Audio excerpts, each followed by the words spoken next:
और भक्ति में, भजन में कहाँ पर हमसे भूल हो जाती है,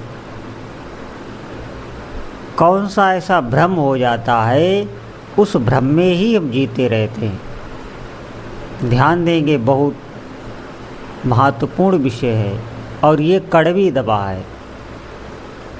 हो सकता है बहुत लोगों को सुनने में अच्छा भी ना लगे, लेकिन ये दवा है, भले ही कड़वी हो। होता क्या है, जब भजन करते करते उपासक का अंतःकरण पवित्र होता है, तो पवित्र अंतःकरण में भगवान का स्मरण होने लगता, उनकी याद आने लगती है और उसमें अश्रु प्रवाह होने लगता है। चाहे एकांत में हो, चाहे भीड़ में हो, उसके अश्रु चलने लगते हैं। लेकिन इसे ही वो संपूर्ण भक्ति समझ लेता है और संतोष कर लेता है कि हमारी भक्ति ठीक चल रही है और आराम से भजन कर रहा है और उसी में संतोष कर ले रहा है। यही पर उपासक की बहुत बड़ी चूक होती है। क्यों? क्योंकि वो भूल ये करता है, उसे ये भी देखना चाहिए कि वो अभी अपने प्रति ही ईमानदार नहीं है। उसे देखना चाहिए कि हमारी कितनी ममता भोगों में है, कितनी ममता शरीर और संसार में है, कितनी आसक्ति है।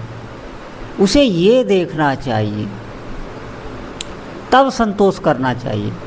वैसे संतोष भजन में कभी नहीं करना चाहिए, लेकिन ये मैं आपको पैमाना बता रहा हूँ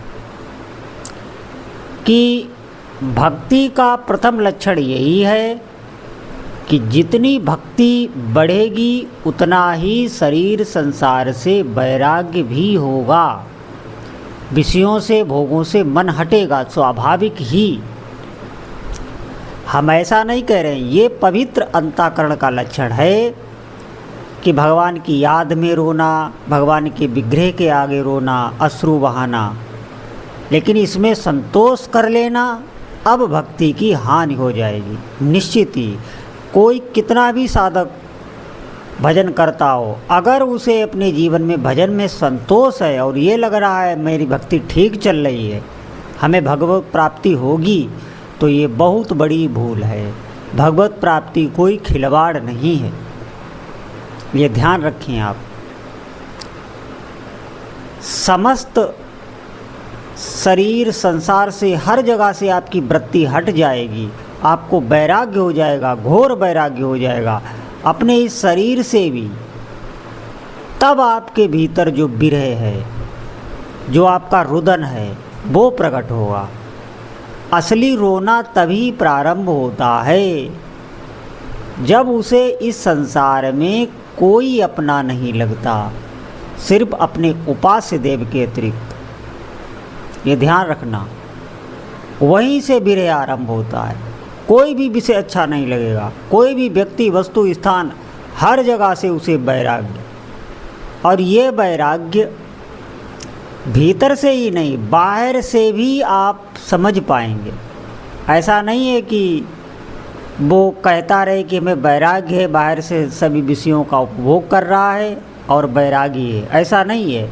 वैराग्य जब भीतर से प्रकट होता है तो बाहर भी दिखाई पड़ता है। ऐसा नहीं है जैसे काम भीतर से प्रकट होता है तो काम के लक्षण बाहर भी प्रकट होते हैं। क्रोध प्रकट होता है भीतर तो क्रोध के लक्षण बाहर भी प्रकट होते हैं।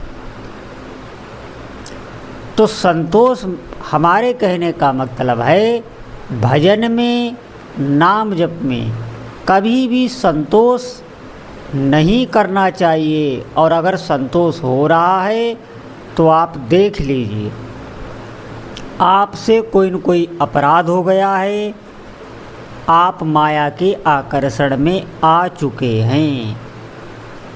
हाँ, माया में अगर संतोष हो रहा है भौतिक जीवन में संतोष हो रहा है, ये तो बहुत अच्छा है, ये आपकी भक्ति को बढ़ाने वाला है, इससे आपकी निश्चित ही भक्ति बढ़ेगी।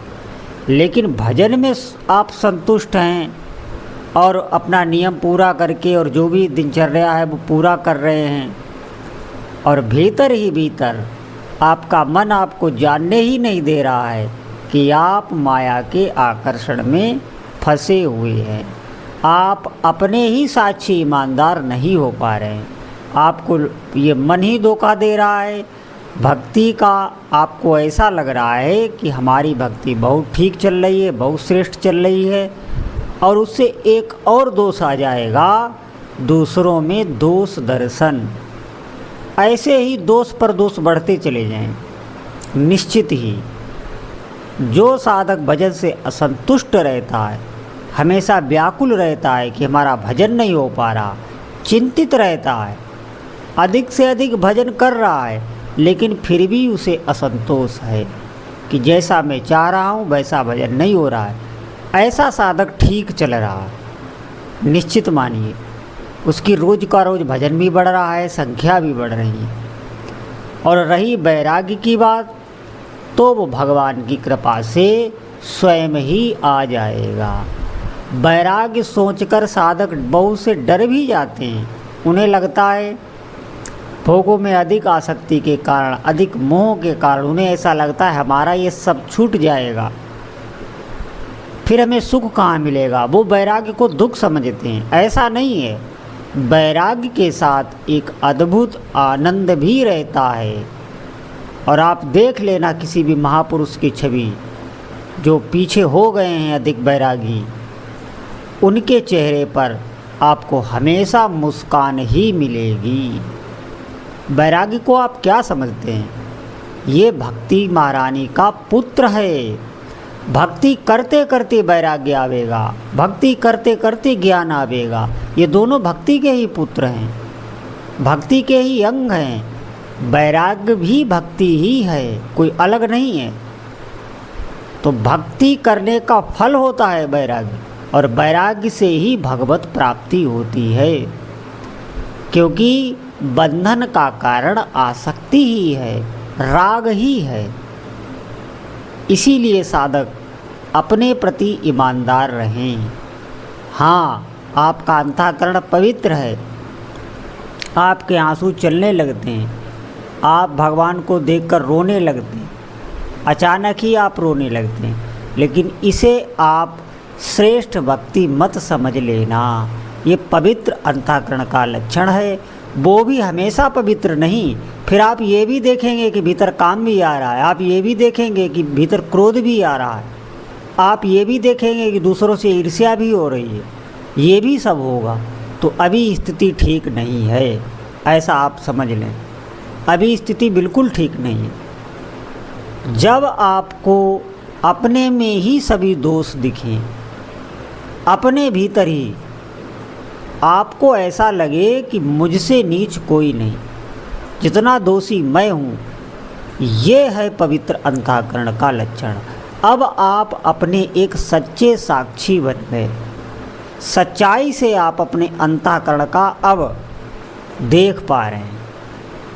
ये ध्यान रखें, जब अपने दोष दिखने लग जाएं, दूसरों के दोषों से कोई मतलब ही नहीं, उदासीन या भगवान की लीला या स्वयं भगवान ही है, कोई भी भाव बन सकता है, लेकिन दूसरी जगह उसे दोष नहीं देखते हैं, अपने में ही सभी दोष देखते हैं और अपने में ही भजन की कमी दिख रही है। ऐसे साधक ध्यान रखें, उन पर निश्चित ही या तो गुरु की कृपा बनी हुई है या इष्ट की कृपा बनी हुई है। तो सभी साधकों से निवेदन है कि अधिक से अधिक नाम जप ही करें। ये सभी रोग हैं, मनोरोग हैं, इन्हें मनोरोग कह सकते हैं, और इनकी दवा है नाम जप ही। अधिक से अधिक भजन होना चाहिए।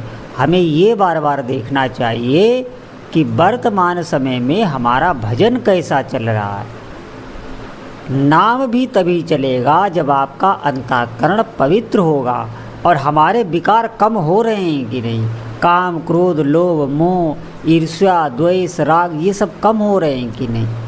तो सभी साधकों से प्रार्थना है, चिंता बिल्कुल ना करें, भगवान का चिंतन करें। नाम जप में ऐसी सामर्थ्य है कि अध्यात्म की सभी सामर्थ्य आपके भीतर आने लगेंगी, ये ध्यान रखें। तो सभी साधकों से प्रार्थना है, वर्तमान समय से ही नाम में लग जाएं, अधिक से अधिक नाम जप करें। बोलो जय जय श्री सीताराम।